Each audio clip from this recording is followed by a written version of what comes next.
everyone to our council meeting Tuesday, August 6, 2019. If you could please stand and join us in the Pledge of Allegiance. I pledge allegiance to the flag of the United States of America and to the republic for which it stands, one nation, under God, indivisible, with liberty and justice for all. Roll call, please. Vice Mayor Clufus. Present. Councilmember Branquinho. Here. Councilmember Cuff. Here. Councilmember Howell. Here. Mayor Melissa Holland is absent. Excellent, thank you. Right now, I'd like to open it up to public participation for anyone who would like to comment. You'll have 3 minutes once you approach the podium and you state your name for the record.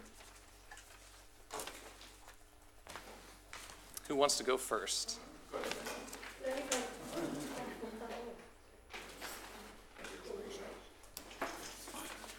Richard Atchison, and here to talk about there's some land. We're always looking for land for, in this case, T-ball, Little League, and recreation in general. And I'm just trying to find out if planning or somebody here has any information on up off of London. Lever Road makes kind of a horseshoe onto London. I travel it, it's about a mile. That land, as far as I know, is owned by the city. It could be a park, it could be anything. Now, that's the rumor I've heard since I've lived here, but I haven't really had it totally confirmed. There is no activities up in the L section. All the children have no place to play, and they're a long ways from anywhere crossing a highway, or they're gonna go all the way down to Belterre. So it could be used for that. It could be used for the softball, T-ball, baseball, Little League type of thing. It's land that's already there, it's just not being used. Maybe it is, maybe it has changed. The last time I asked was about 6 or 7 years ago. I said, oh no, it's there, and it's there to be used, but it's not being used. So I'm just questioning why it hasn't been used, and I'd like to just find out some information on that. Thank you. Excellent, thank you. Next speaker.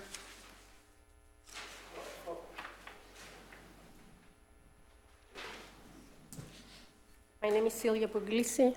I am a resident of Palm Coast, and I'm coming here to ask you for a couple of things. First of all, this weekend I was rarely out on my boat at this age, and I took the main canal where I live towards the marina. I was shocked, and I have here pictures that I will leave with our consul about the waves caused by people speeding on our saltwater canal west of the Palm Coast Resort Marina. I have here a picture. We have many more than that. I just printed this. This was around March last year. I was shocked to see all these people speeding, these big wakes, and I saw the Palm Club condos wall practically all collapsing in the biggest sections of the 1,000-foot wall, seawall they have. Now I have a question. First of all, we need those buoys with minimum wake, as the Marine Patrol says. There was no Marine Patrol that day. It was Sunday around 11 a.m. Everybody speeding there inside our canals. So I will leave these pictures with you. I will leave also I'm asking about, this is a serious issue with the Palm Club Canal's seawall falling down. I don't know why it's falling down. It was repaired in 2006 by Ericsson, in 2009 by the Klein Company, and it's falling down. It might hurt somebody on the water, a paddleboarder, a kayaker, unaware, because it's yellow tape on the land, but you cannot put yellow tape on the water. Besides that, it's an eyesore and really undermines the price of all of Palm Coast in the water in that area. So I would like to know when this is going to be resolved through code enforcement. I will appreciate that. One other thing is that, and the buoys, please, the buoys are needed, because some of the people that I spoke with, they said, oh, well, I didn't know, it's not marked.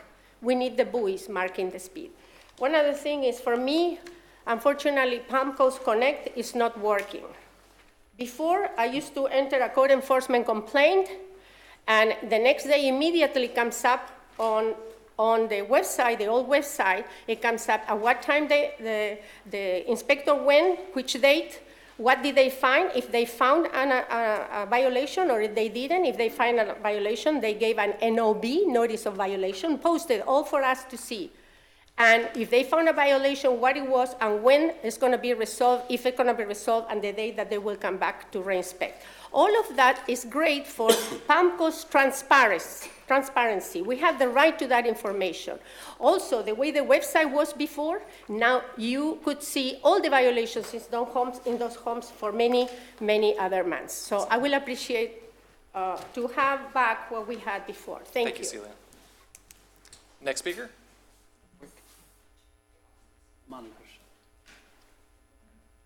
Oh, go ahead. How you doing, sir? Christopher Sleep. Just one real quick thing. If there was by any chance on Fellowship where that crosswalk with the trail is, to put some sort of motion detector when a pedestrian or bicyclist hits a certain point, that there's signs that flash when they're about to cross the street, because even though it is 30 miles an hour, some of the bicyclists don't stop, and it's kind of a danger to both the motorist and the pedestrian, and that's really the only thing I got. Understood. Thank you. Thank you. Next speaker.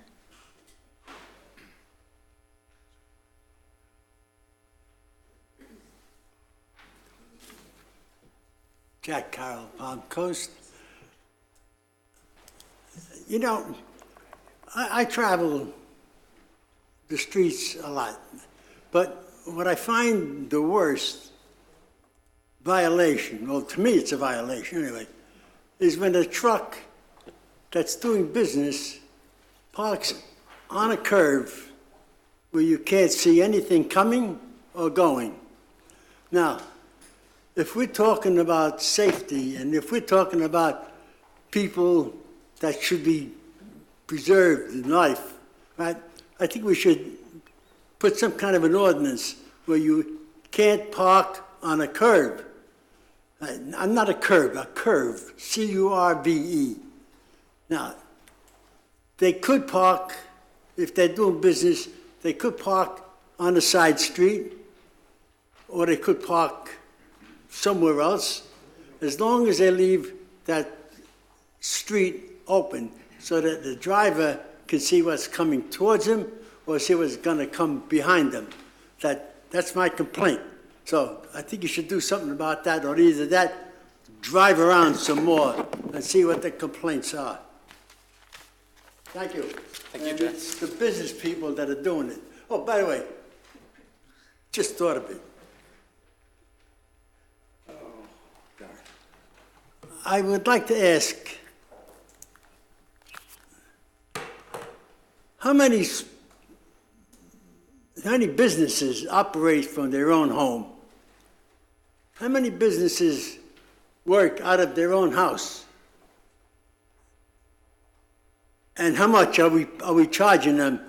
What kind of a fee do we charge them to be in business? Now, the last time I remember, and I'm going back a few years, it was $25.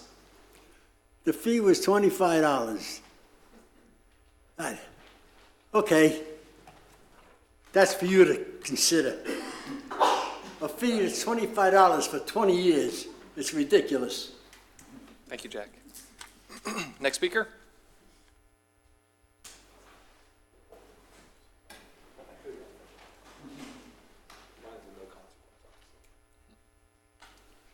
Hi, William Warren with Palm Coast Little League. Just wanted to take a moment to thank the city manager's office, Parks and Rec, Lauren Johnson, Matt Merton, and Carl Rocote for all their help. It was a great deal of ease, and actually it seems like someone was listening to us. We just wanted to thank you all. That's all. Thank you again. Thank you. Next speaker. My name is Dennis Talbot. I first contacted the city of Palm Coast about the middle of June about new home construction draining rainwater onto my property. I have been in constant contact with Jason DiLorenzo since about July 4th. I've also been in limited contact with the city manager and a B. Grossman before that. I met with this, I believe he was the city engineer, and 4 other people on my property about 16 days ago. I thought the issue was going to be settled. I agreed with the remedy that the city told me would happen. To date, nothing has been done to resolve the runoff on my backyard, even though I was told it would be fixed by the contractor. The side yard was fixed, per what Jason told me they would do. The side yard is not the issue. It's my backyard that floods from their runoff. I sent pictures to Jason and Matt with the flooding on my property. All I hear, it'll be fixed when the city inspects the pool going up next door. I guess that may never happen. Up until that time, it gets fixed. I get flooded every time we get a hard rain. It's against city code to have runoff draining onto adjoining property, and the city is doing nothing to remedy this issue. I have almost every email between Jason and I, and at this point, I feel I am being fed a line of crap by the city. It's time the city holds the contractor or owner responsible to adhere to the code that the city has. I got all kinds of emails and all kinds of information if anybody wants it. Thank you. Thank you. Next speaker. All right, we will go ahead and close public comment. I will address the comments in chronological order. First, the property off of London, I'm not 100% sure whether that's reserved for a pocket park. I'll defer to Bo. Mr. Vice Mayor, I think the best is probably for Ray Tyner or Jose Papa to get with Mr. Atchison. Ray, if you can just raise your hand maybe after the meeting or after public comment, address that issue. Perfect, thank you very much. Celia, I completely concur that the boat speeding in our intercoastal waterway is an issue. I'll follow up with staff to see whether or not we can interface with the sheriff for buoy markers for minimum wake zones. I know that when seawalls start to deteriorate, it has a cascading effect. So if seawalls are being impacted, then that is of utmost importance. I concur. I'm also sorry to hear about your Palm Coast Connect app. That I haven't heard anything in that regard, but for everyone else in the audience, Palm Coast Connect is an app that we have that allows you to interface with the city, and you can take pictures of anything you'd like to report or question, submit it, and you'll get feedback. So I'll follow up to make sure that that is actually occurring for you, Celia. Thank you. Christopher, the cyclist and the blinking lights, I think that's a tremendous idea. I was actually hopeful that perhaps the city would engage our interns to come up with some creative solutions for some of the programs that we had tried to involve the city in, mostly improvements for citizen safety and also pedestrian safety, cyclist safety. But there's a few instances in the city where crosswalks are a bit abbreviated when you're coming around corners and such. So I appreciate your concern, and I will look into different ways that we can engage our interns and also anything proactively. Yeah, it's just a long stretch and it's blind. Understood. Yep. Thank you.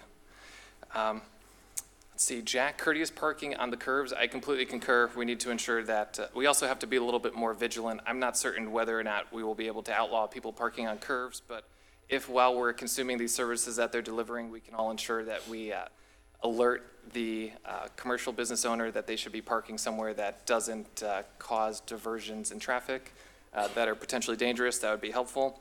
And I don't have the exact numbers for the home-based businesses that we have in Palm Coast. I would have to defer to Bo, who would probably defer to Ray from the BAC. And I'm not certain of the fees or taxes that we collect. I do know that there is an at-home business fee. I just can't say for certain what that is. Bo, do you know off the top of your head? Off the top, it's more than $25. I know that. And I'll have Ms. Alves, our finance director, get that information to Jack about the number and the exact dollar amount, so we're not guessing tonight. Tremendous. Excellent. Thank you, Jack. William, thank you very much for coming back and giving us the support and the reassurance that we're doing the right thing. I greatly appreciate that. Palm Coast City Council supports Little League, and you guys are doing a tremendous thing. And the enormity of your success this season has been tremendous, so keep it up, and it's a mutually beneficial relationship, so thank you. Dennis, the house issue with the flood, I will defer to Jason that he will resolve that issue, and I will also chat with him after this. I greatly appreciate you bringing that to our attention, though. Thank you. Okay, let's see. Moving on to the minutes. Minutes of City Council for July 16th, 2019 business meeting and the July 30th, 2019 workshop. Do I have a motion to approve those minutes? A motion to approve those minutes. Second. All those in favor say aye. Aye. Aye. All those against say nay. Motion passes 4-0. Next section is proclamations. First proclamation is National Senior Citizens Day. And Councilmember Branquinho is going to be presenting.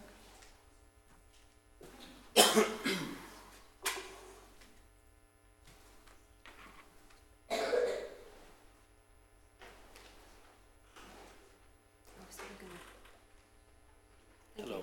Hello, thank you. Are you going to be Want to reading read it? this Yes. for you? Proclamation. See if my eyes go.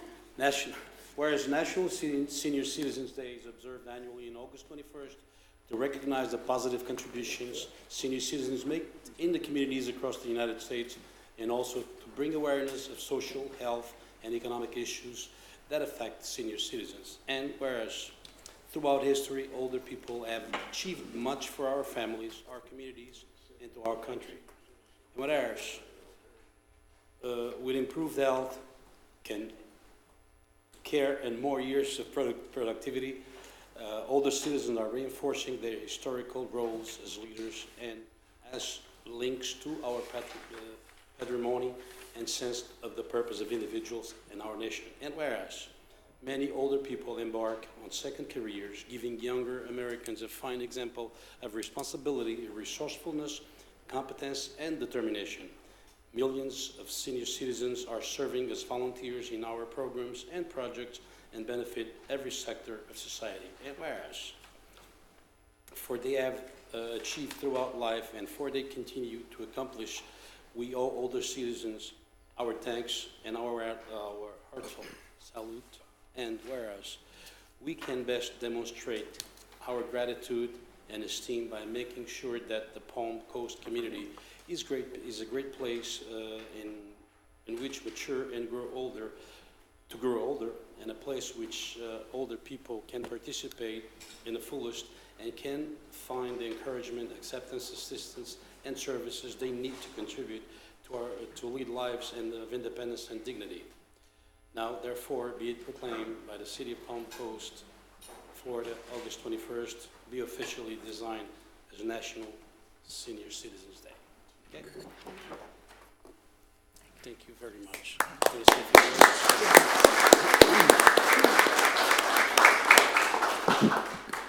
Thank you, everyone. I want to thank you again for honoring us with this proclamation. This is the third or fourth year we've done this. We need continued support for elders. And the proclamation says it all. It's about honoring, and it's also about facing some of the issues, dealing with some of the issues that elders deal with as far as health, medical, and economic and social issues. As far as the volunteers go, now 80 is the new 60, 60 is the new 40. We've heard that before. Well, in 1988, when this proclamation was first established by President Reagan, there were approximately 4.5 million senior volunteers. As of today, it's more like 48 million. And in 2050, the projected number is 80 million. So we're growing in numbers. We're also having better health. We have technological and medical advancements that help us get into this 80 is the new 60. But that's not true for everyone. There are some who are forgotten. I have worked in assisted living facilities for the last 6 years, and I can tell you that some of the people are very sad, very unfulfilled, and I think we really need to pay attention to a lot of the elders, whether they're in facilities or at home. We need to pay attention to them and bring to them our gifts as elders and otherwise. We have gifts to bring them, and I think from this audience, most of us are elders here. So when we honor them, we're honoring ourselves and we are honoring the community. We can bring our skills and our talents. We can bring a compassionate ear and a shoulder for these elders. We can bring our pet therapy dogs. We can bring them music and art and be there to reminisce with them. There are so many things that we can do for these people. And not just on August 21st, National Senior Citizens Day, any day. I think these assisted living facilities and nursing homes would welcome, very much welcome, the presence of community members to brighten and enlighten their days. Thank you. Thank you. Thank you.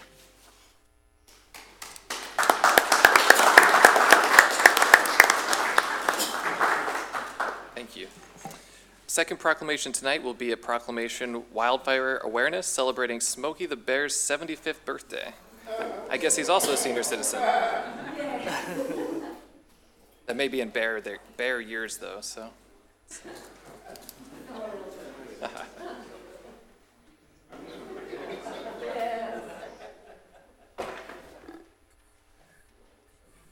Looking good for 75, Smokey.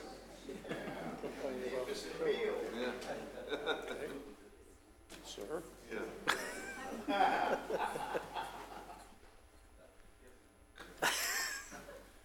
Whereas, on August 9th, 2019, Smokey Bear will celebrate his 75th birthday, which also marks his wildfire prevention campaign as the longest-running public service campaign in U.S. history. Smokey's message is as relevant today as it was in 1944, as more people are living closer and closer to natural areas. So, no retirement for Smokey. And whereas the mission of the Florida Forest Service is to protect Florida and its people from the dangers of wildfire, wildland fire, and manage the forest resources through a stewardship ethic to assure they are available for future generations. And whereas in the last 5 years, Florida Forest Service wildland firefighters have responded to over 190 wildfires in Flagler County that burned nearly 1,800 acres, in many instances threatening communities and adjoining infrastructure. And whereas the Florida Forest Service is actively engaged in promoting and conducting prescribed burns and other wildfire mitigation practices to reduce the size and intensity of a wildfire that may threaten communities and other infrastructure. In the last 5 years, the Florida Forest Service has provided 15,251 burn authorizations to local ranches, farmers, and land managers in Flagler County to maintain and restore natural ecosystems and reduce the wildfire hazard. Now, therefore, be it proclaimed by the City Council of the City of Palm Coast that August is Wildfire Awareness Month, and congratulate Smokey Bear on his 75th birthday and his continued efforts to remind citizens to be careful when using fire in natural areas. Further, the board commends the men and women of the Florida Forest Service for their partnership with Flagler County and Smokey Bear in wildfire prevention and mitigation. Signed this 6th day of August, 2019, Mayor Melissa Holland. Congratulations, Smokey.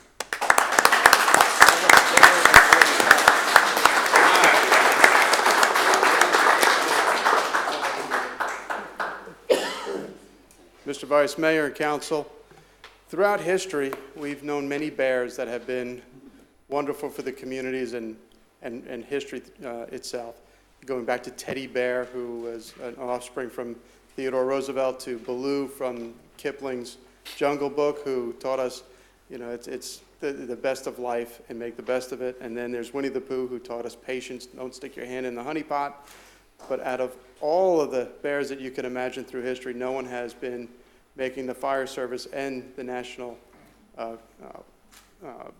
United States more secure than Smokey Bear and the members of the Florida Forest Service. And today I'd like to introduce Julie Allen and Anthony Pelletet from the Forest Service and our very own Smokey Bear.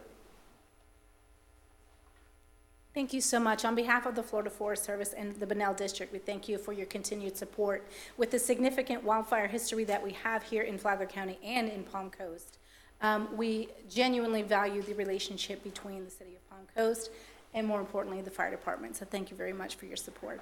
Thank you.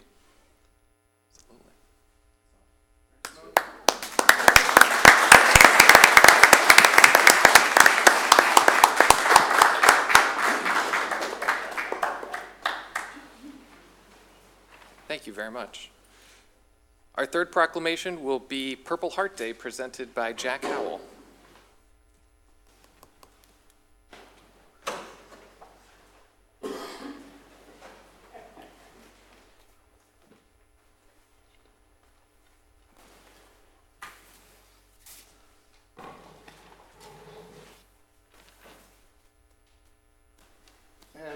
as we begin this,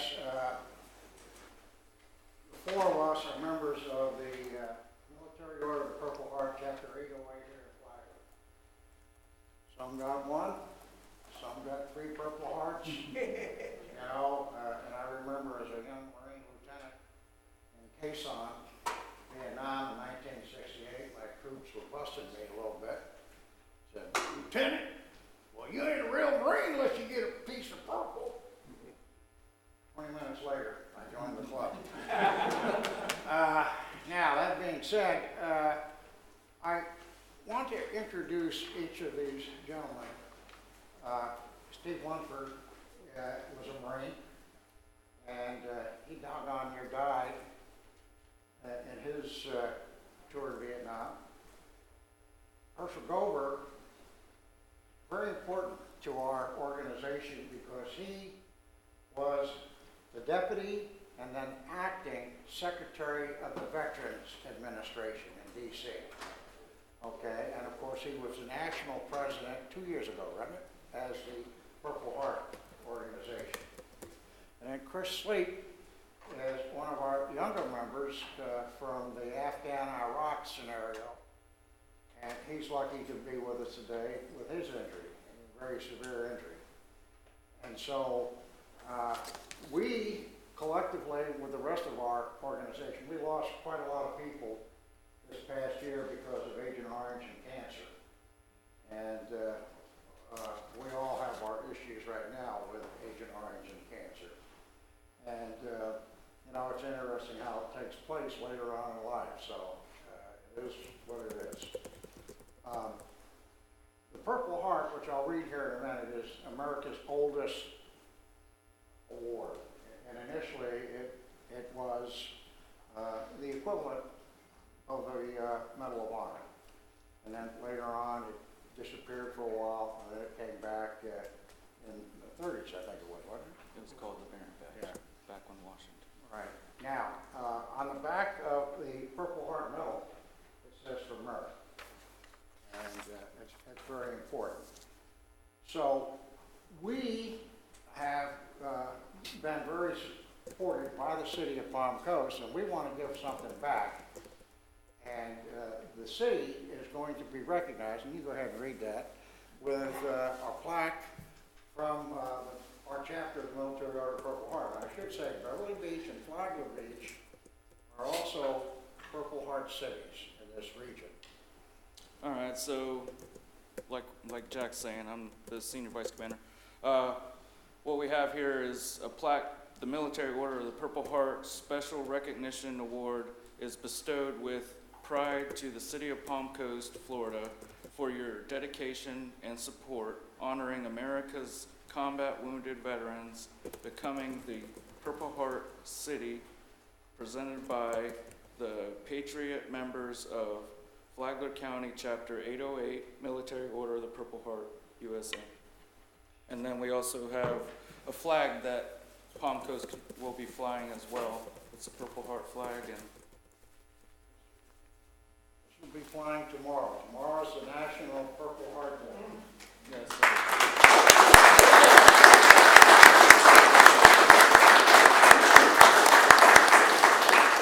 And not only will this be flying, but tomorrow night, City Hall will be turned purple.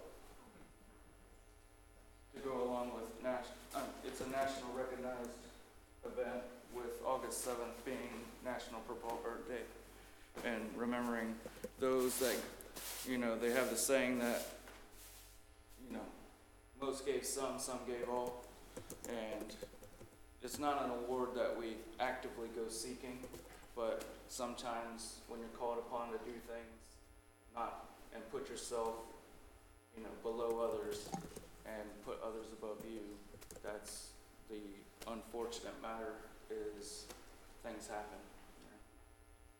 Now, the city has issued a proclamation to our chapter. And as the commander of the chapter, it is my privilege to read this. Whereas the Purple Heart, originally known as the Badge of Military Merit, is an American decoration, the oldest military decoration in the United States still given. and whereas the Purple Heart was established by General George Washington at Newburgh, New York on August 7, 1782, during the Revolutionary War, as an award for members of the Continental Army. And whereas it was the first award made available to the common soldier to recognize outstanding valor or merit. And whereas following nearly 150 years of disuse, the Purple Heart was reestablished by President of the United States per War Department General Order Number 3, dated February 22nd, 1932. Whereas the Purple Heart is a combat decoration awarded to a member of the United States Armed Forces who has been wounded or paid the ultimate sacrifice in combat with a declared enemy of the United States of America. And whereas there are approximately 1.7 million Purple Heart recipients in our nation's history. Whereas the City of Palm Coast appreciates the sacrifices our Purple Heart recipients made in defending our freedom and believe it is important that we acknowledge them for their courage and show them the honor and support they have earned.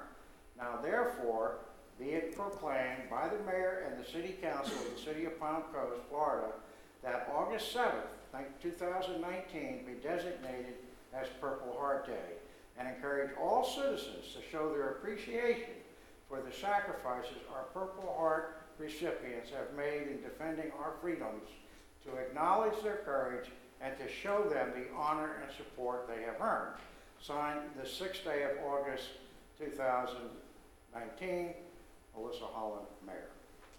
So, guys,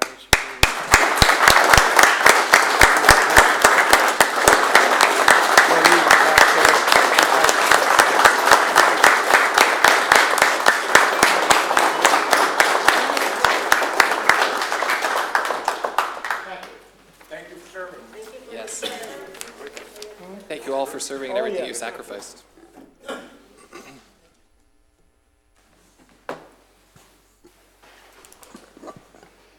Well done, Councilman Howell.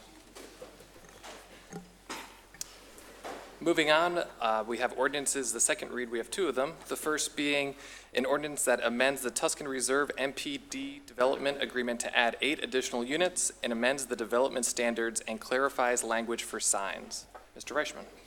Yes, Mr. Vice Mayor. This is an ordinance of the City Council of the City of Palm Coast, Florida, amending and restating the Madison Green and Tuscan Reserve Master Plan Development, or MPD Development Agreement, as to Tuscan Reserve only, providing for an increase in the maximum residential units from 115 to 123, and providing for revised development standards for parking, landscaping, buffer requirements, and additional language about signage, providing for conflicts, severability, and providing for an effective date.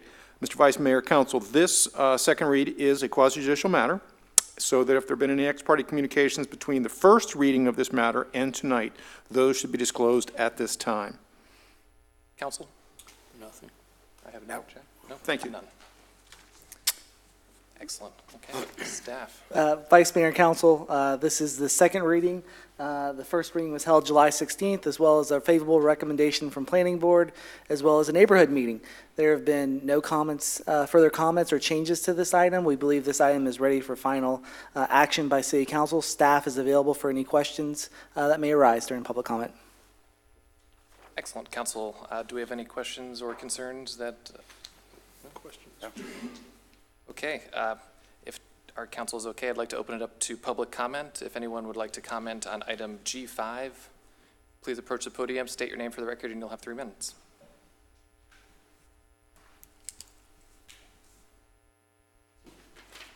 Jack Carroll. They're adding 8 additional units. Now let me ask you a question. Where are they going to take away from to put 8 new ones? In other words, you can't just say, well, we'll put 8 new units up in the air and see if it works. You've got to take away from one to increase another. So I would like to know where they're going to take away from to increase 8 more units.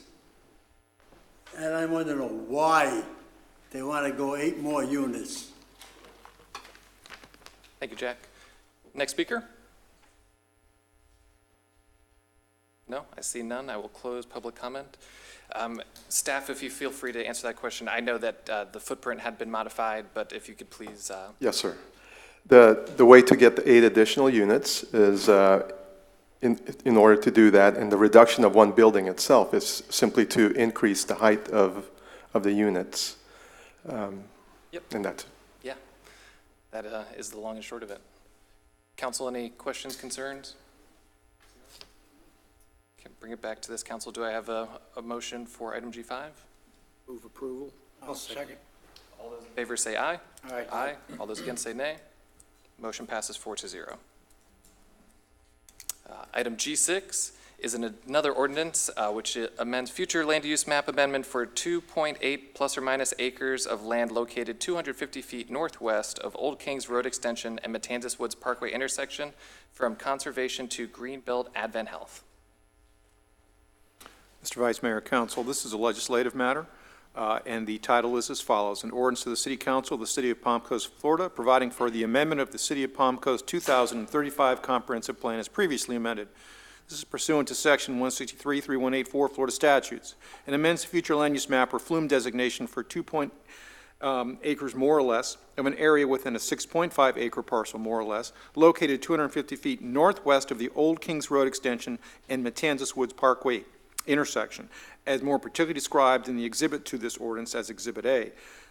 Changing this from conservation to Greenbelt, providing for codification, severability, and an effective date. Thank you, Mr. Ishman. Council, staff, this is the second reading. Do we have any comments or questions for staff? Where is that exactly located on that extension? I'm picturing Matanzas, I'm picturing the intersection of Old Kings Road. Yes, sir. Is it across the street? It's a northwest. I think this one will too. It's the northwest corner. There we go. Okay, yeah, okay, that's good. Does that All help, right. sir? I got it. Yes, sir. Okay, Oh, correct, I understood. said you weren't here, and that's the reason why. all right. Mayor, Council, this is second reading. There have been no further comments or changes to the items from first. Once again, Planning Board did hear this item with favorable recommendation, as well as the neighborhood meeting, I think, was waived due to the limited ownership around the area, so. Understood. Council, do we have any questions, concerns for staff or council? No. Bring it back to this council. Is there a motion for item G6? I'll make that motion. I'll second it. Public comment? We Oh, need I'm sorry, I public- didn't open for public comment. Public I'm sorry. comment. I Yeah. got ahead of myself there. I'd like to open it up for public comment on item G6 first. If you'd like to comment on item G6, approach the podium, state your name, and you'll have 3 minutes. Okay, I see no public commenters. We will close public comment, and I will bring it back to this council for a motion. Okay, I'll make that motion. Excellent. All right. All those in favor say aye. Aye. All those against say nay. Motion passes 4-0. Thank you, staff. Moving on. Items H, ordinances first read. First ordinance is sunsetting the Leisure Services Advisory Committee, also known as LSAC, and repealing Chapter 2, Division 3, Leisure Services Advisory Committee of the Code of Ordinances of the City of Palm Coast. Mr. Reichman? Yes, Mr. Vice Mayor, of course. This is an ordinance of the City Council of the City of Palm Coast, Florida, sunsetting the Leisure Services Advisory Committee, or LSAC, and replacing Chapter 2, Division 3, Leisure Services Advisory Committee of the Code of Ordinances of the City of Palm Coast. This ordinance provides for conflicts for non-codification and provides for an effective date. Excellent. Thank you. Bo, Lauren? Ms. Johnson will give the details of this proposal. We are anticipating to sunset the leisure services. Our city clerk's office tried numerous times to try and post the position, but we did not get any callbacks or any inquiries for the position. The group has not met since September of 2018. We, as city staff, will have a cultural arts review committee to present those applications to council, and then in future we hope to create a Parks and Recreation Foundation, nonprofit 501c3. Excellent. Questions by council? No? I'm excited about the future opportunities that this could bring to us, so thank you. I'd open it up for public comment. If anyone would like to address the council or has questions for staff on items H7, please approach the podium, and you'll have 3 minutes. Okay, I see none. I will close public comment. I will bring item H7 back to this council for a motion. I'll make it. Excellent. Everybody accept it? Excellent. Okay, all those, did I hear a second? Second. Perfect.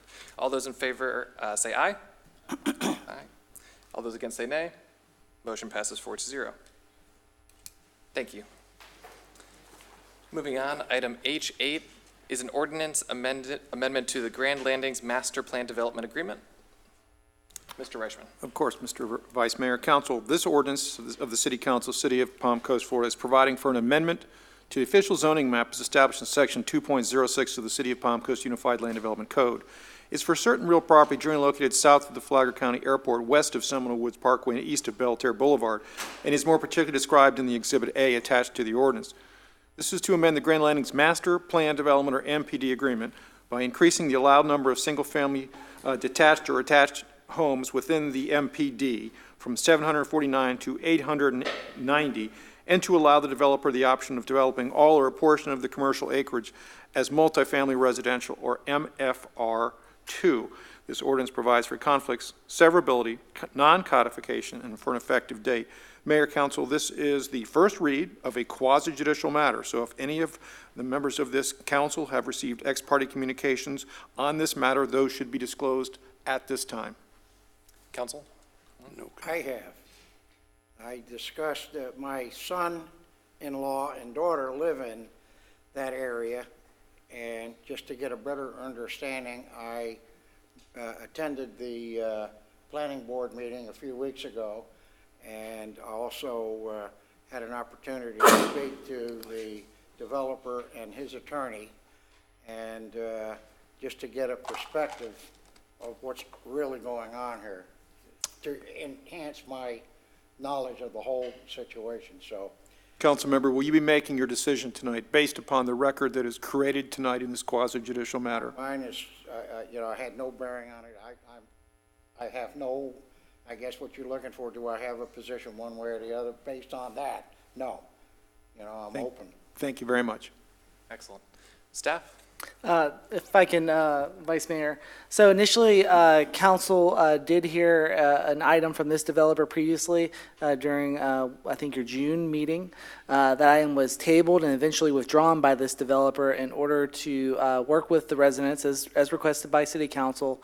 And so the developer essentially submitted a new application. That's what you have here today, entirely different from the previous one. So it did go through the process all over again, including neighborhood meetings, including a planning board hearing, and here today at the first council reading. So I just wanted to clarify that for you before staff gets into this presentation.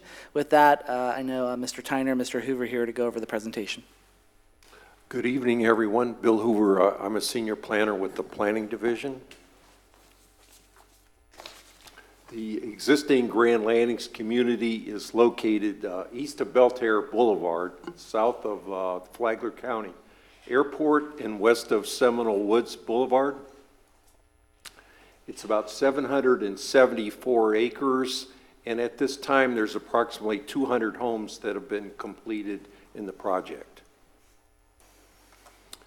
A little history on this. In 2005, Flagler County approved a planned unit development, also known as a PUD, for the project. 2 years later, it was annexed into the city. In 2014, Grand Landings was rezoned by the City Council from its Flagler County PUD designation to a Palm Coast MPD. And then in March 2018, the City Council approved an amendment to the Grand Landings MPD. The future land use map shows the project primarily as yellow, which would be residential, except for the northeast corner along Seminole Woods Boulevard, which it shows as red, which is the mixed-use area. This shows the zoning. Blue is MPD. And the existing Grand Landings MPD is 774 acres. It's approved for 749 either detached or attached single-family homes. And then in the pink area in the northeast corner, That's the area that was designated mixed use on the flume, or the red area, and that is designated for 150,000 square feet of commercial uses. The applicant desires to increase the number of homes in Grand Landings by 141, which would increase the units from 749 to 890. Additionally, the applicant desires to have an option of developing part of the commercial area, or all of it even, as multifamily residential using the MFR2 zoning district standards. And staff reviews each project for 5 key criteria from the Land Development Code. A, it must not be in conflict with the public interest. B, it must be consistent with both the comprehensive plan and the Land Development Code.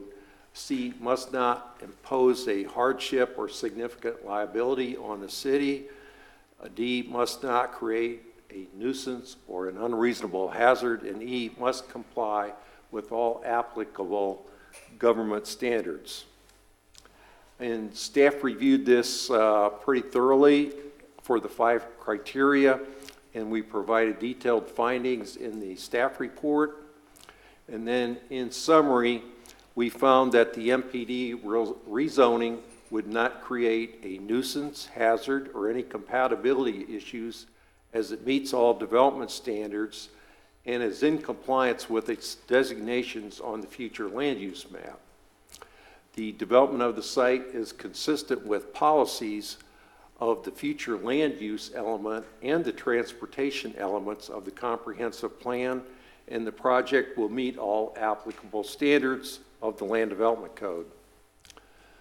3 signs have been erected prior to all of the public hearings on this project, and the developers met with the Grand Landings residents 3 different times, and staff was present at each one of those meetings.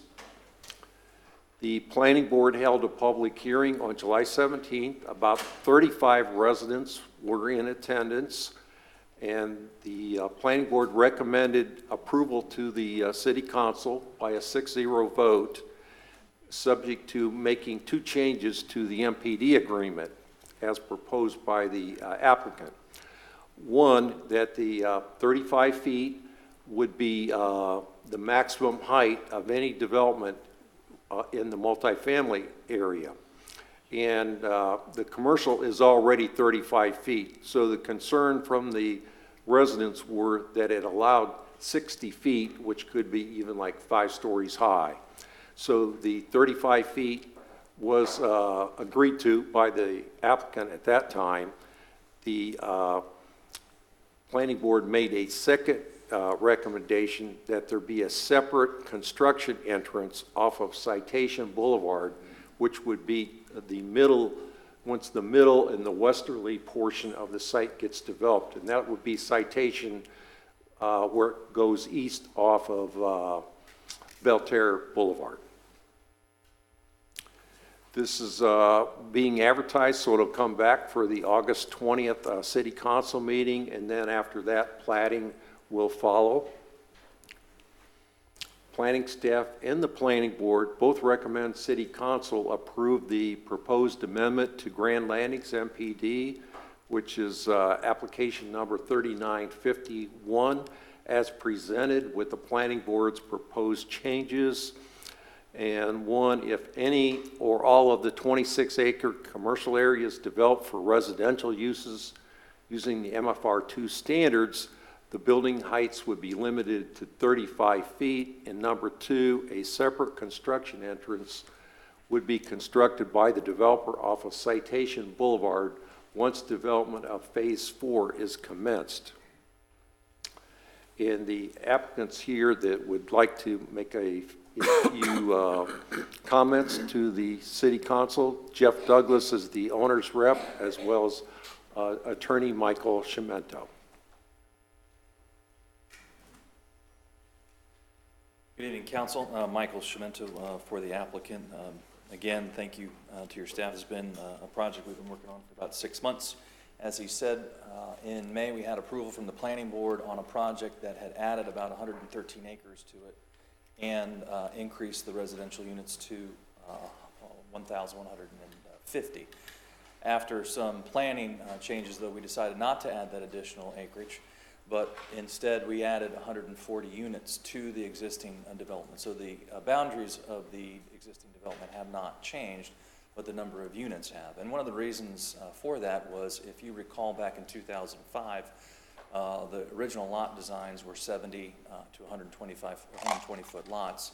And sometime back in, I think about 2016 or 17, or actually before that, we amended it to allow 50-foot lots. And so the 50-foot lot program within Grand Landings has been going on for some time.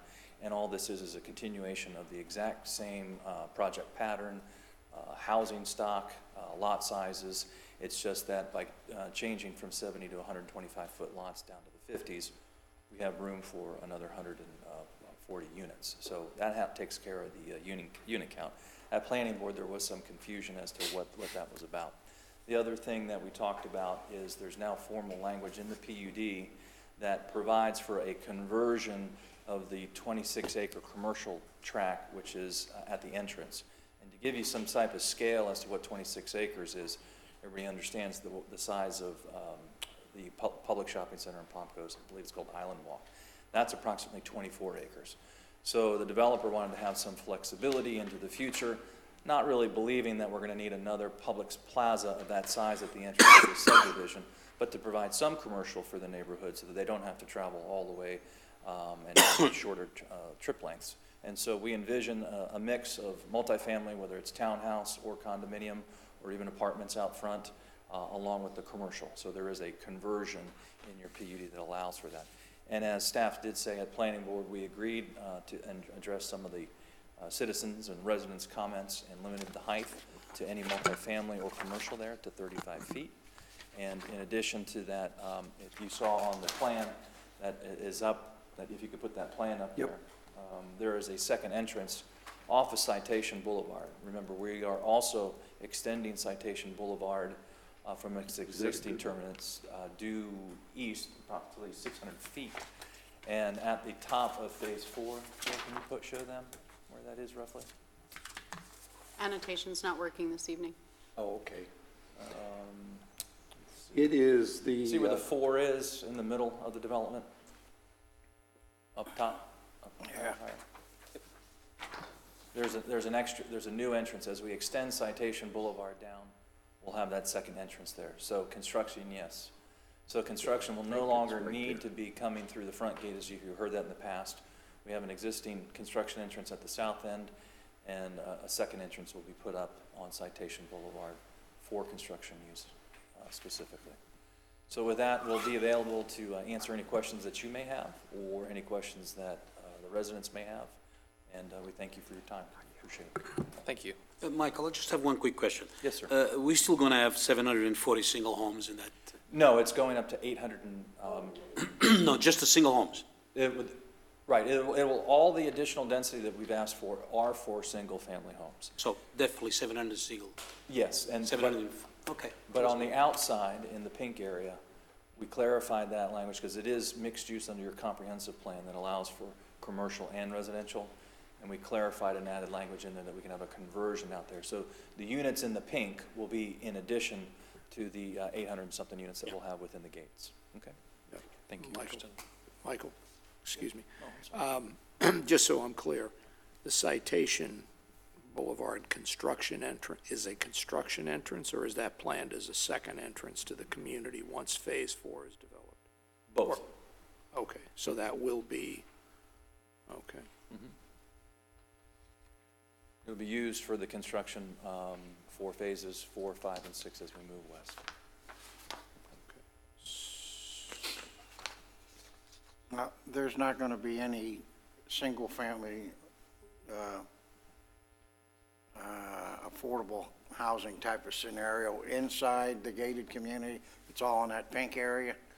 Well, there has been no talk of any type of what we call you know, you call affordable housing, which we call tax credit. Well, you know what I mean. Yeah, none of that is part of this okay. development. Because they, you know, as I mentioned before, my son-in-law and daughter live inside there, and that was one of their major concerns about what was going to come inside the gated community.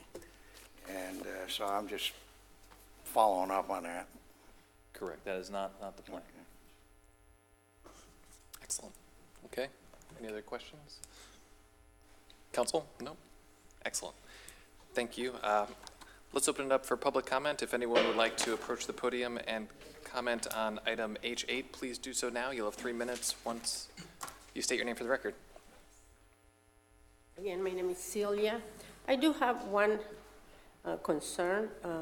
I know growth is something unavoidable, but my concern is all this housing, who is going to serve their sewer needs?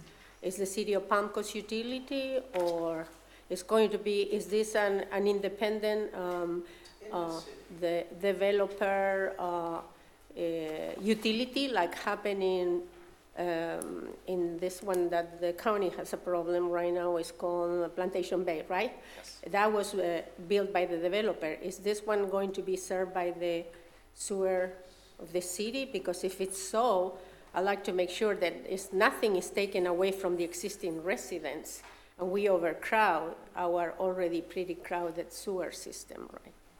Understood. Thanks. Thank you, Celia. Next speaker.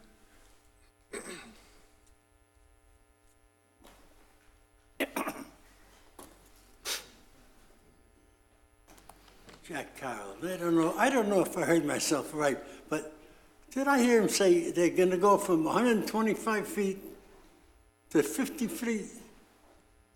Or did I hear wrong? 35-foot maximum. 35 feet. No, I'm not talking about height. Is that what they're talking about, the height? I can't. Well, I think we'll get an answer to your question, Mr. Carroll. We're talking about the lot sizes. We'll get you an answer. Oh, understood. Lot sizes. We'll get you an answer. Lot sizes. Got it. Seems like you keep adding and decreasing. And I don't know if you're doing that deliberately or not, but people like me, they're a little confused. Understood. Thank you, Jack. Next speaker.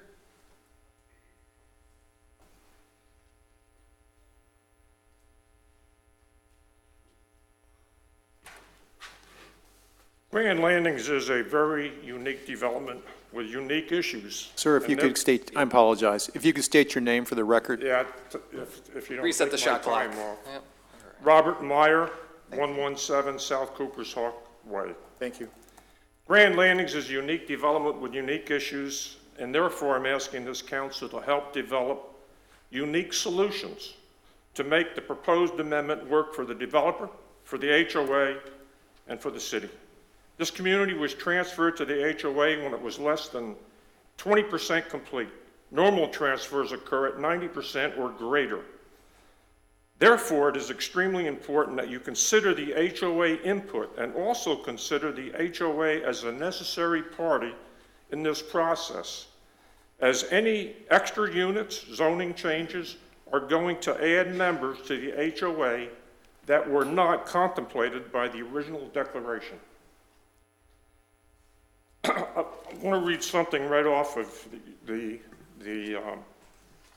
amendment proposal. It talks about recreation. A recreation amenity complex to include active and passive recreation has been constructed on the property. Parks and Recreation concurrency for 709 dwelling units on this project is vested pursuant to City Comprehensive Plan. Recreation and amenity space for up to an additional 141 units will need to be provided by the developer. Well, that statement by itself doesn't really tell you a whole lot about what he's going to do by adding these units. So I'll give you a little perspective of what we currently have. The current amenity in the community consists of a small dog park, amenity building that contains a small kitchen and a fitness center about 540 square feet, with a capacity of about 8 to 10 people in that fitness center, a pool with a capacity of 40 bathers at a time, and 10 parking spots. The current population is about 600 and will grow to 2,100 under the current NPD. It'll grow another 400 or so to 2,500 with the amendment. Now, how well do you think this current amenity center will serve 2,500 residents? The developer indicated to us at a meeting on July 15th with the board that he plans to add no significant amenities except maybe an open field. So basically what we have is what we're going to get. There is a great need for a larger meeting area, offices for property manager, the HOA board members, group meetings, social events, as well as some additional recreation activities and a lot more parking spots. In order to handle the increase, well, I'm going to skip over that. We also have problems with the gate being able to handle the increased traffic. And at this time, the developer has not offered to assist us. He has done some stuff in the last 12 months, but this is stuff that will need to be done in order to Understood. Yep. Thank you, Robert.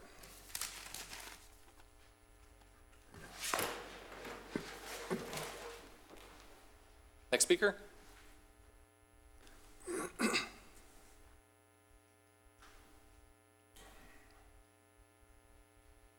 My name is Larry Lettinen. I'm 163 North Starland Drive. I'm the treasurer of the board of directors of the association, but I'm here today to speak as a homeowner. While I am not in disagreement with the attachment increase of 141 from 749 to 890 to the bill of remaining phases of the master plan, or the reduced size to 45 feet of some of the lots, but I am in placement of the smaller lots are located so as not to readily be seen unless you are in the particular phase neighborhood. And I am relieved in the agreement where I quote, recreation and amenity space for all 141 units will need to be provided by the developer, because we are certainly going to need more than one amenity center for 899 units. However, I do have some concerns, and that's additional homes that could be, and I quote again, single-family attached units that will be arranged with party walls in blocks of 2 to 4 units, and that they may be developed for either condominium or fee simple form of ownership. This could be a conflict problem to the HOA because you know condos are governed under a different Florida statute. And also the amount of traffic that eventually be using the we'll have one main artery, Grand Landings Parkway. All the traffic would be entering and exit on the one parkway. I personally, because of the view from my home, have a problem with a planned road off Amenity Circle to Phase 4, which will breach a wooded preserve area that's there now. In case you're not aware, our community as of this date is all single-family detached homes on lots much larger than 45 feet. This enhanced the appeal. It is the reason a lot of us purchased our homes in Grand Landings. Some of our concerns were addressed in a recent association meeting with the developer, in which we were assured that all the homes constructed in the next Phase 4 will be single-family detached homes. I would like to request that all the homes in the remaining phases be constructed in the same single-family detached manner. Insofar as the commercial area, we have been informed that while slated to be constructed on both sides of the entrance to our Grand Landings community, the commercial area will not be considered a part of our association. There is insufficient information in the amendment that would allow us to make a determination as to any other concerns we might want to express with the commercial area at this meeting. Thank you, Larry. Under these circumstances, I would like to suggest an attachment and an exhibit be added to the amendment detailing all pertinent data to include the Larry, sketch of your the time is up, commercial Larry. areas on each Larry. side of Grand Landings Parkway to include location, number, size, Sir, and the, type of businesses and residential units Time is up, Larry. planned within. Yep, time's up, sir. You get 3 minutes. Thank you. You can leave your written documents with the clerk if you like. Yeah. If you want to say something to them, I'll give them all of it.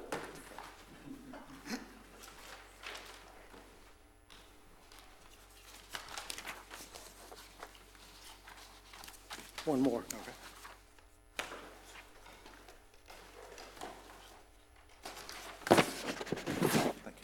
I'd ask that the clerk could make copies of that and we'll put it in our inbox. Yes, please. Thank you, sir. Thank you, Larry. Thank you. Thank you. Next speaker?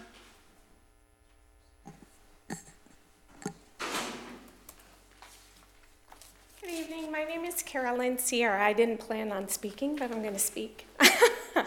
I really just want to appeal to the council to really, if you would really take into consideration all of the homeowners that currently live in Grand Landings.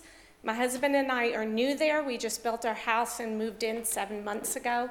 And we built in that development for investment, but more so protection. So as this developer wants to come in and he wants to add the other 2 back sections, I'm asking and appealing to you guys to really consider the homeowners and what their investment is, just to protect us from our homes, you know, the value of our homes going up and not with whatever the developer is planning on putting around that area to bring our property values down. That would be my biggest appeal. I also piggyback and agree with the other 2 gentlemen that talked about the amenity center. If you're going to add that many more homes, I mean, right now, there's no way that we would have enough for all these other new homes coming in with the very small amenities we have. And the also thing that I'm very concerned about is there only being 1 entrance and exit, not the construction end of it on Citation. But what if there's an emergency and people need to get out? You're talking all these homeowners trying to get out in 1 entrance and exit to the development.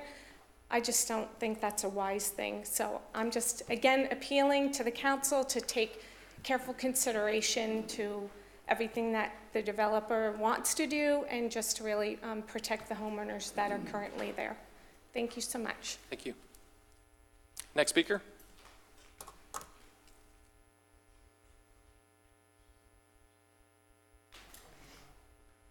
Hi, my name is Joyce Jones, and I am the president of the HOA, but I'm speaking as a resident tonight. Since this is a significant amendment to this MPD, the HOA, I feel, should be a required party in the process, since it has the obligation to maintain all the roads and the amenities that will benefit these extra homes people the city is considering allowing JTL to add to the HOA.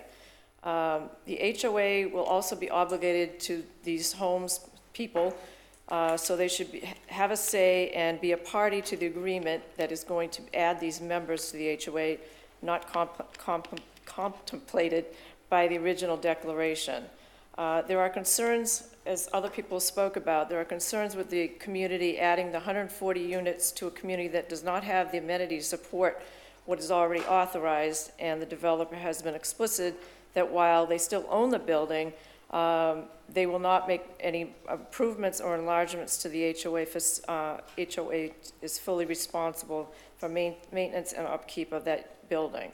The other concern that I have is adding all these additional homes and reducing the lot size. I don't feel that it's going to do anything for my property values, because what I bought into was 749 homes. There's a concern that the developer can come in and unilaterally change the plans that all the homeowners relied upon when they purchased in Grand Landings.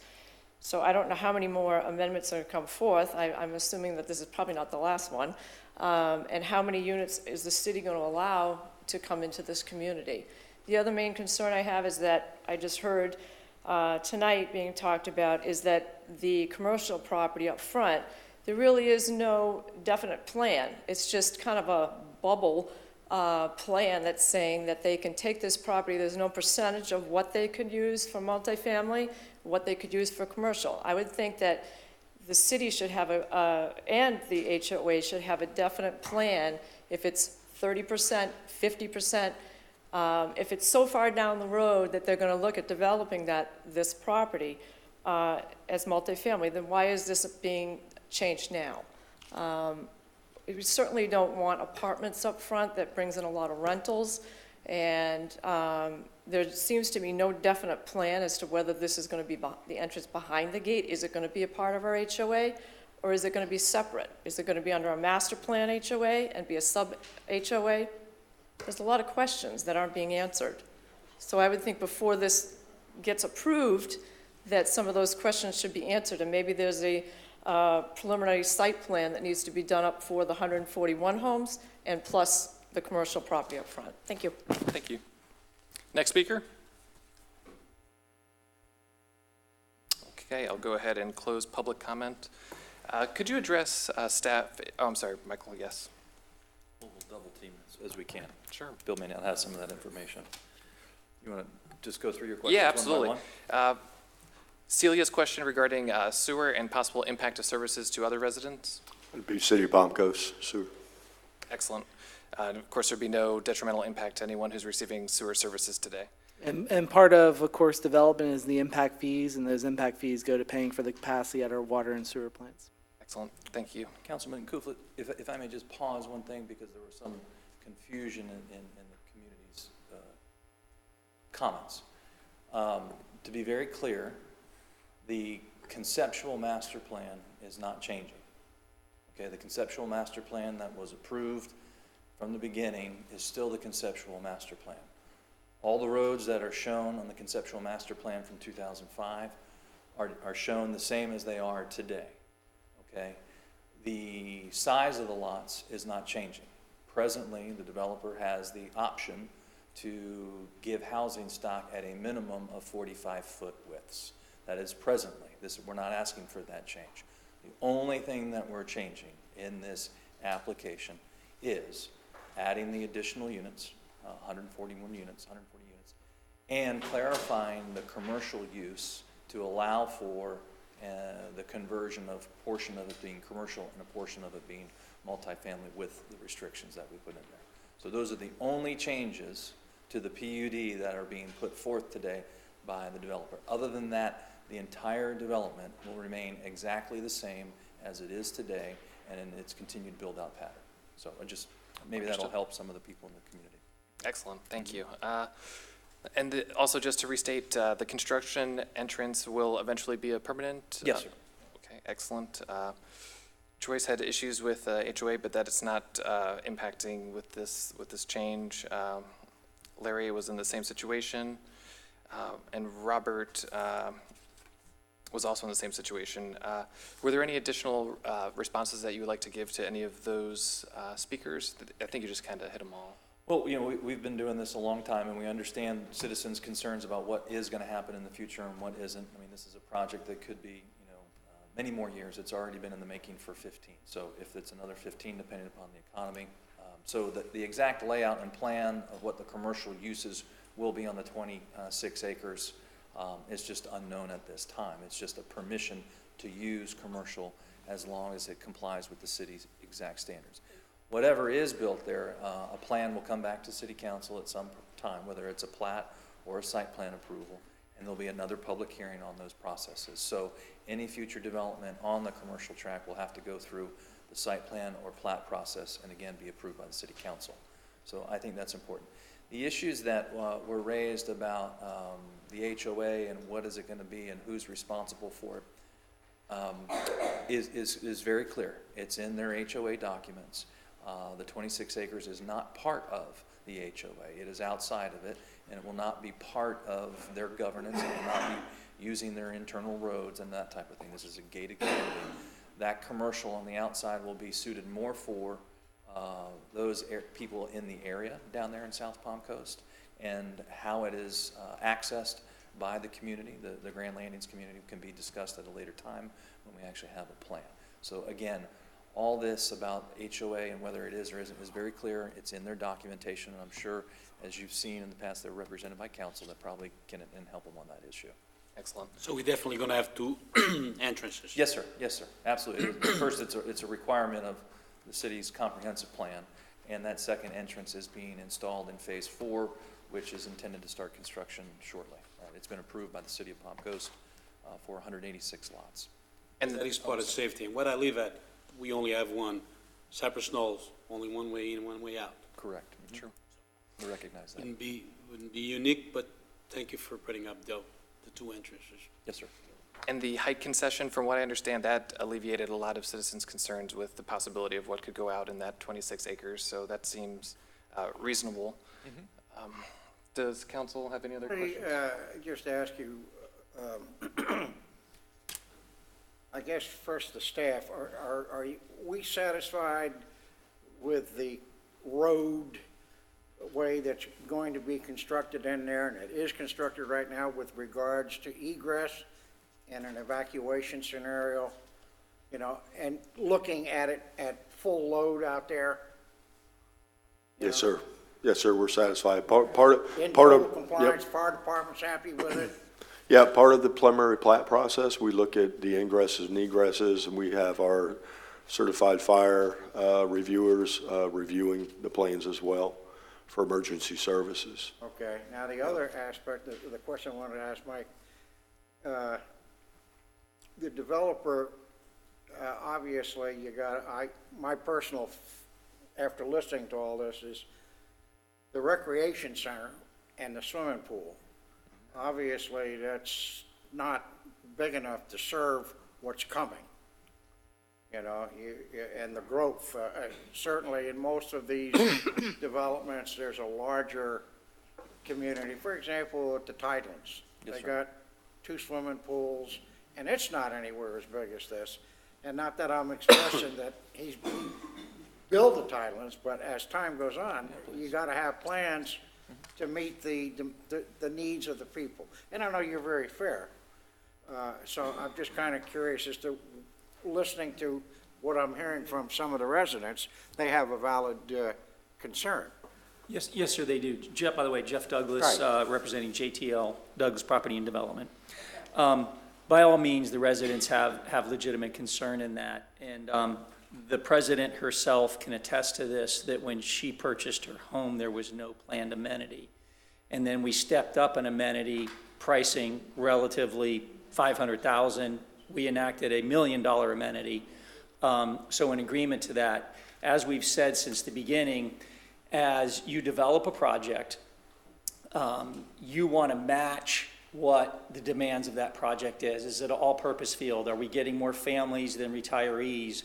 Are we doing pickleball courts? Are we doing, we have jogging trails throughout. What is the amenity that fits that? So it's a decision we make, you know, as we approach it. I'd reached out prior when we were adding another $350,000 to the HOA annually on the first go around. I'd reached out to individual homeowners and saying, put together a committee to tell us what type of product that you would be looking at. So it's something that you come together on. To sit here today and to pick it, the only guarantee is it won't be right. Because we're talking a year, 2 years. They're just starting the construction of Phase 4. It's going to take a year to build it, and that's only 180 units down the road. We're still nowhere near. So another section may come on and do their own pool complex and have, who knows what the economy is going to be in 24 months. So we'll address it like we did in the front. I mean, we overreached on it, and then there's another consideration. They're paying $1,200 a year in HOA, roughly. They can probably tell me exactly. I'm close. You know, we got to be real careful where these people buy in, and that's part of the value of their homes. We're increasing that value. So far, every year it's gone up, and that's our goal, because at the end of the day, we get more money for our land. So we have to be real careful when we dump an amenity. You know, we turn it over, and you have this, and then their HOA dues go up to $1,500. So there's a lot that goes into that. But I appreciate your concern, and I completely understand their concern.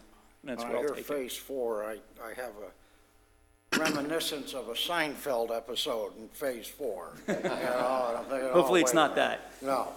but as long as you're hearing the people, and Yes, as sir. long as, your homeowners know that you are amenable to listen, which is crucial in communications, and advise and keep them posted. That's where we tend in leadership to fall off the end here, because we poorly communicate what's going on. That's the only thing I'd ask you guys to do, communicate with the homeowners. I appreciate that. Well said, Jack. And I was also encouraged the back and forth with the citizens and you guys going back to the drawing boards and trying to come up with something that was a little bit more amicable, both parties. So, Council, do we have any other questions? No? If not, I'd like to bring back to this council. Do we have a motion? I'll make the motion. I'll second it. All those in favor say aye. Aye. All those against say nay. Motion passes 4-0. Thank you, Council. Thank you. Moving on to item I, which is resolutions. There's one resolution, and it is for approving the Community Development Block Grant, the CBDG, Federal Fiscal Year 2019-2020 Annual Action Plan. Bo? Mayor, council, each year we outline to the federal government how we intend to spend the CDBG dollars. Jose's here to give the details. Good evening, Vice Mayor and members of City Council. Jose Papa for the Community Development Department. Just want to go through briefly the upcoming fiscal year annual action plan for our Community Development Block Grant. Just to give you some background, this annual action plan is really just a one-year plan that describes our activities and actions that will occur over the coming year using these CDBG dollars.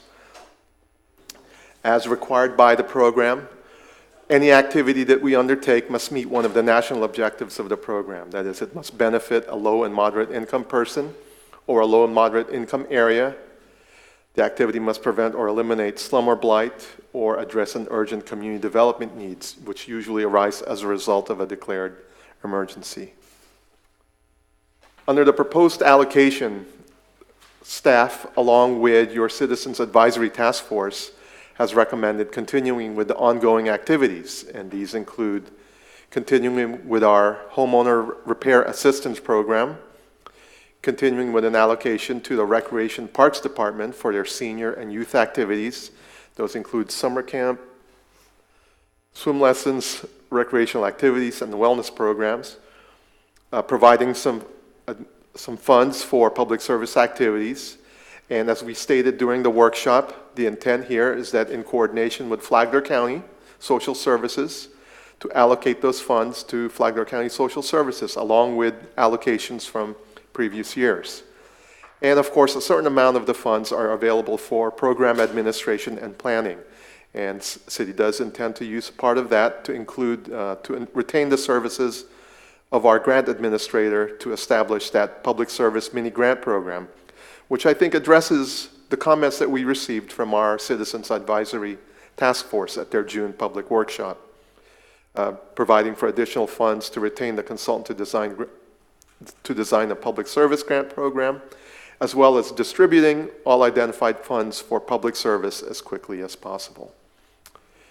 So this is the allocation for the upcoming year. The bulk of the funds, about $400,000, will go into our housing program.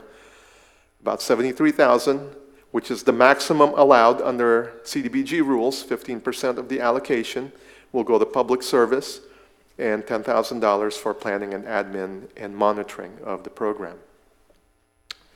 The annual action plan also updates the low moderate income area map as provided by HUD.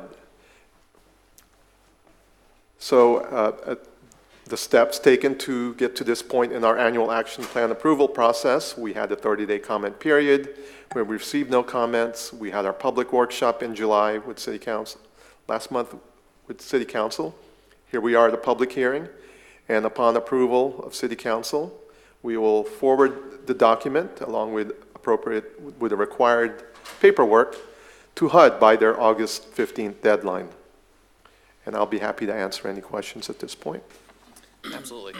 Council, do we have any questions for staff? Let me ask you one thing, and this is crystal balling it. We're applying for the max This is an annual allocation. HUD sets the amount that we receive, sir. Okay, HUD says, is there a way to increase it if we needed to? It's based on the formula, sir. Okay. Yes, sir. Based on population of the municipality, and included in that formula is the amount of people in low, moderate income areas. Yeah, and I asked that because, you know, I'm working with the homeless situation here, and I got some things up my sleeve. Down the line, we may need more money. I'll just put you a note on that. And if, Vice Mayor and Council, if I could just add, Jose spoke briefly about the funding available, that could be available should we enter into an agreement with Flagler County to address some of the homeless issues you're working on, Councilman Howell. So if that does come to fruition, this is, once again, the planning document of our intent of how we plan to spend the funds. That would come back before City Council for discussion action. So I know there were some newspaper reports about a possible partnership developing.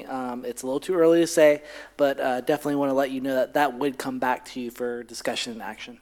Excellent. Is it possible that the updated census tracts from 2020 will put this in a little bit of different light too? How frequently are those census tracts updated today? Are these fixed numbers from the 2010 census, or are they updated annually? No, sir. The boundaries themselves are fixed, but the demographics are, HUD update them using the American Community Survey, which is really conducted every year, but it is, and what they did is that they took 5 years of annual community surveys and took the average of that, and that formed the basis for their updates of the low moderate income populations within the census tracts. Understood. But they will do it, they won't do it just every decennial census. They will do it in between using the American Community Survey, which is also conducted by the Census Bureau. Excellent. If I remember correctly from last Tuesday, we needed to, at least conform to 4 or 5 requirements in order to get this grant. Yes, sir. I believe we did, didn't we? Yes, sir. There's the 3 national objectives. Those 3, okay. Yes, sir.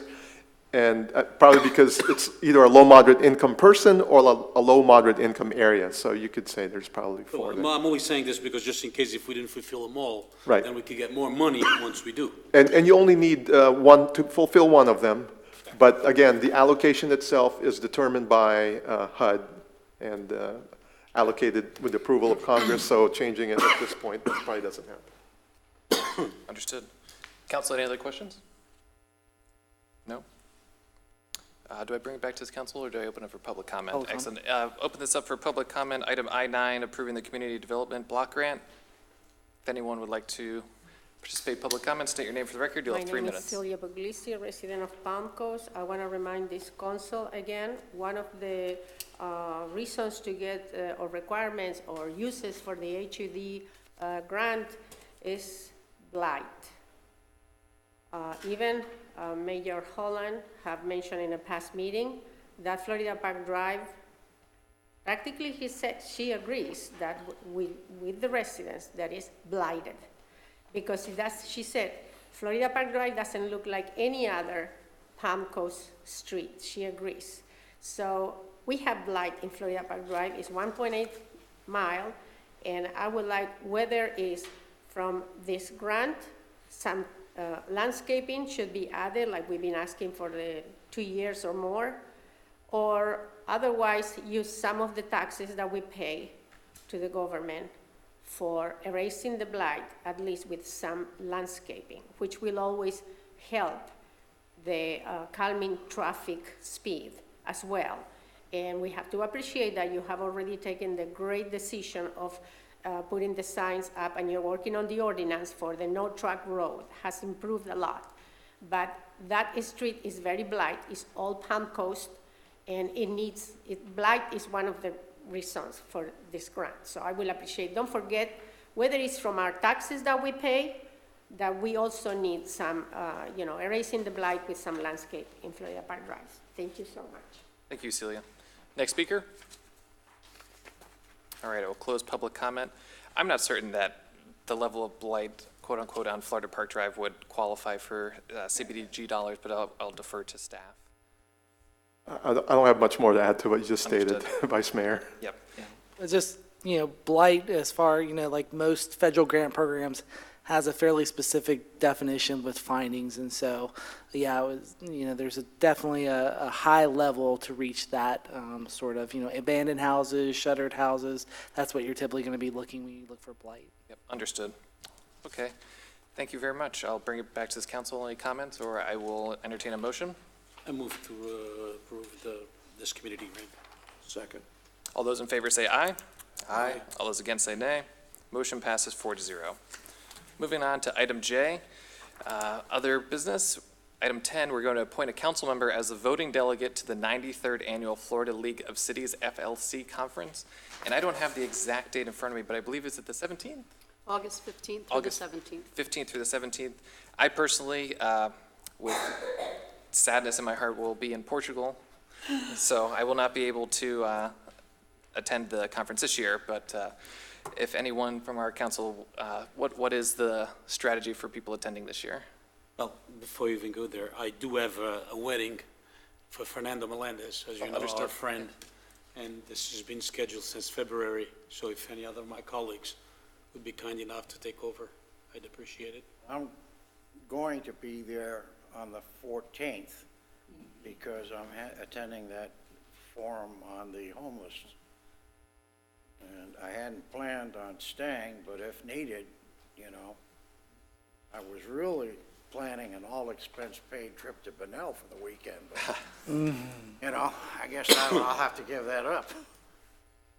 Well, I think, if you're not able to attend the whole conference, the voting day is actually just the 17th. So it'd be up to you, what your schedule depends on. If we get in a lurch, then I'll be your guy.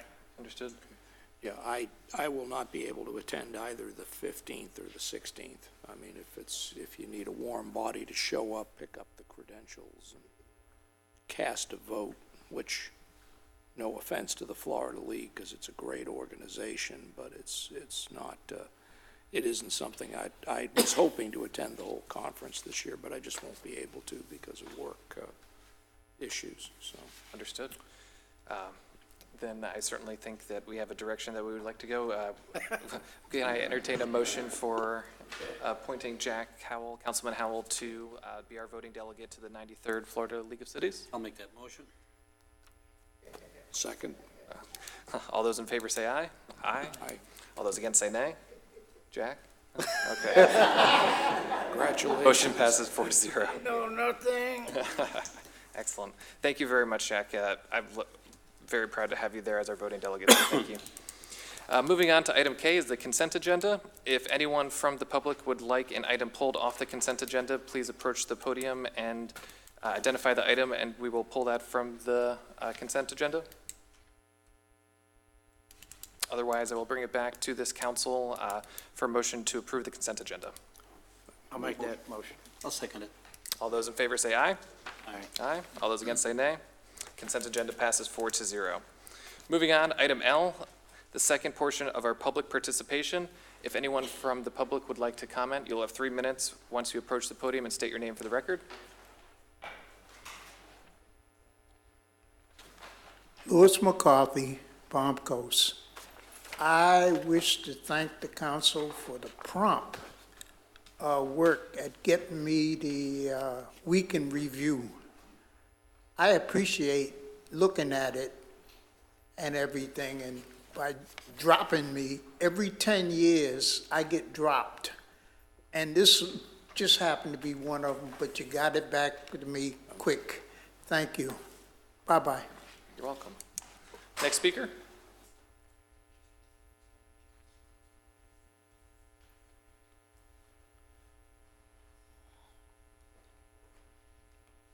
Good evening, George Mayo, Palm Coast.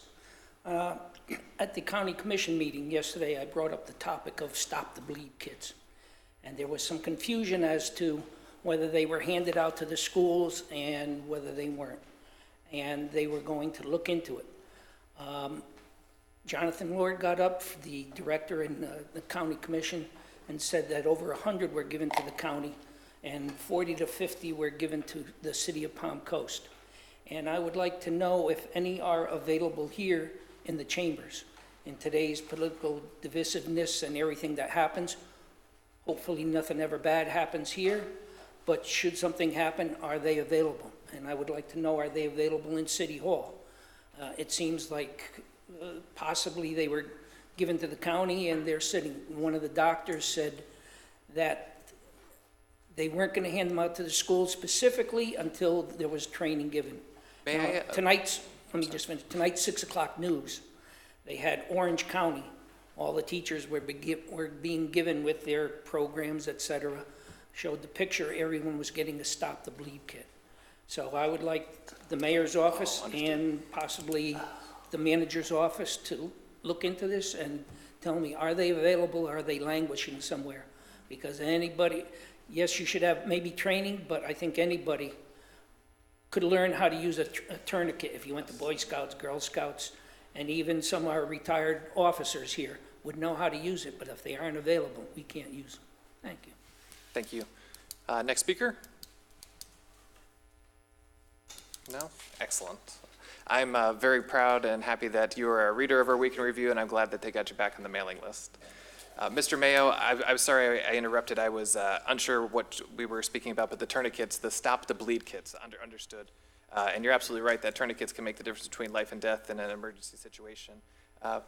Bo, if you wouldn't mind. Yeah, we do have first aid kit supplies here that are restocked regularly through our safety coordinator, but I will double check with and make sure we have the, do you know that already, Jerry? If you do, come on up.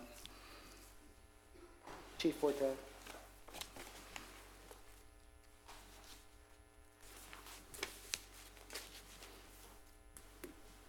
Vice Mayor and City Council, we were recipients of the Stop the Bleed kits through Jonathan Lord and the emergency management team.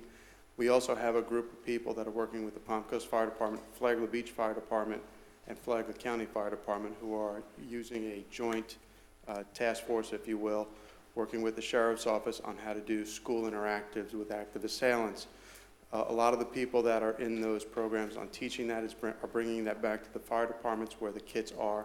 They're already in service on the trucks, and they're in all the engines. So they are getting distributed, not necessarily to the schools, but within 5 minutes, any fire truck is going to get to any incident within the city, and they'll be able to use those kits as soon as they have to. Hopefully, it'll never have to happen.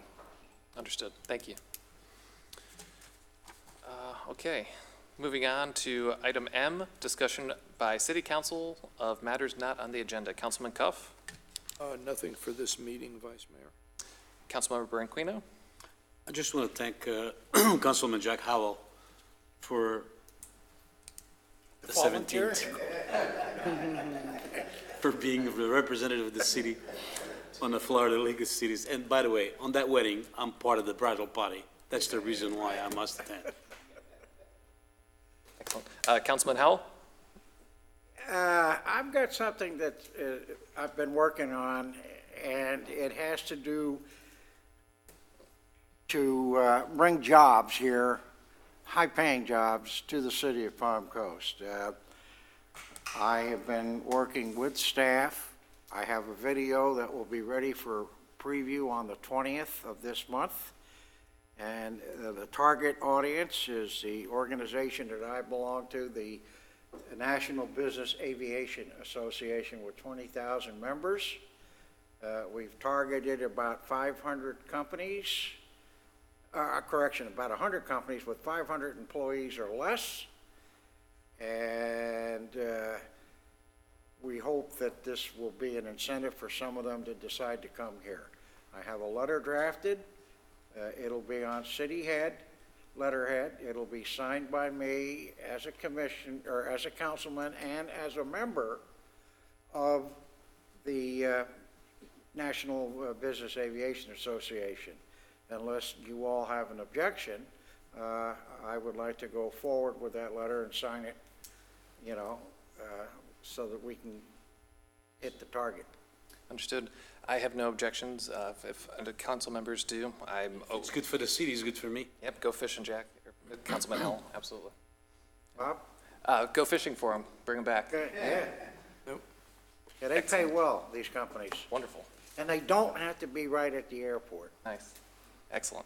And I have nothing to add for this meeting besides it's Taco Tuesday. So let's see, council discussion by city attorney of matters not on the agenda. I don't want to keep you from your tacos. I have nothing further. Thank you, Mr. Reichman.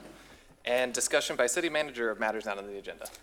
Only just one thing in light of the comments made by a citizen, just to assure, citizens that we do have safety and security plans here. We do regular training with Sheriff's Office on active assailant. And so we're adding, I guess, the tourniquets to the kit. I guess it's just the world we live in today, but definitely wanted to assure you of that.